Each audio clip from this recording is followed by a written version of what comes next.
Iguana, sulcata tortoise, musang, at dagdagan mo pang Burmese python. Yan yung mga alaga ko mga keekso. Bakit ba ako nag-alaga ng ibon?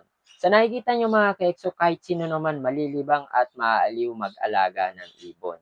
Baguhan lang po ako sa pag-aalaga ng ibon. Nagsimula ako last year, August 2025. Maraming nag-PPM sa akin kung bakit daw di ako gumagawa ng tutorial sa pagtuturo ng trick sa mga alaga kong ibon. Totoo niyan mga ka-EXO, yung pagtuturo ko ay parang kumbaga self-taught din. Kusa na lang, observe natin yung alaga nating ibon, anumang hayop, kung ano yung kakayahan nila at doon tayo maggagawa ng paraan o tayo mag-a-adjust. Hindi lahat ng klase ng ibon magagawa yung gusto nating ipagawa.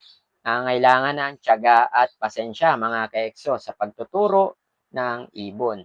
Ang ikinaganda naman yan mga ka-EXO, yung alaga kong ibon, African lovebirds, ay talagang matatalino sila. Kailangan lang talaga natin tutukan kung ano yung mga gusto nating ituro.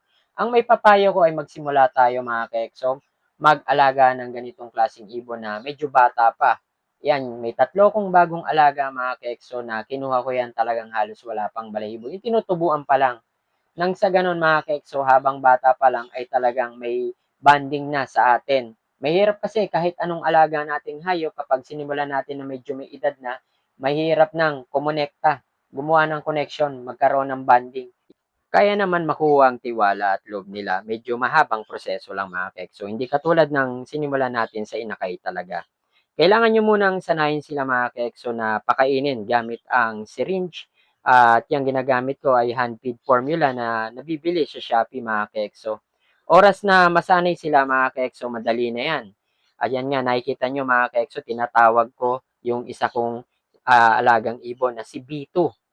B2 kasi tatlo sila, B1, B2, B3. Hindi ko pa talaga nabibigyan ng pangalan. Sa pagpapakain natin sa kanila araw-araw gamit ang syringe, diyan na nagsimula yung bonding. Yan, nakukuha natin yung loob habang bata pa sila. Ayan, makikita nyo mga ka-EXO, binabalik ko, tatawagin ko, hanggang sa masanay sila. Tinatawag natin, sipol, ayan, lumalapit kahit walang syringe. Gumagawa din ako mga ka-EXO na tinatago ko yung syringe yan, ayan, titingnan ko kung lalapit para kung sakaling nasa labas, umalpas, sanay siyang lumapit sa atin kahit walang syringe.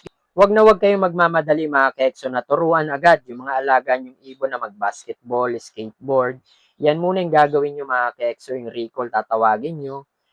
Banding muna mga ka-EXO, hayaan yung mag-enjoy muna sila. At habang hindi pa lumilipad ang mga alaga niyong ibon, sanayin nyo na sila sa labas ng bahay mga ka-EXO. Medyo alerto lang, ingat sa pusa mga ka-EXO, baka mamaya masalisihan kayo.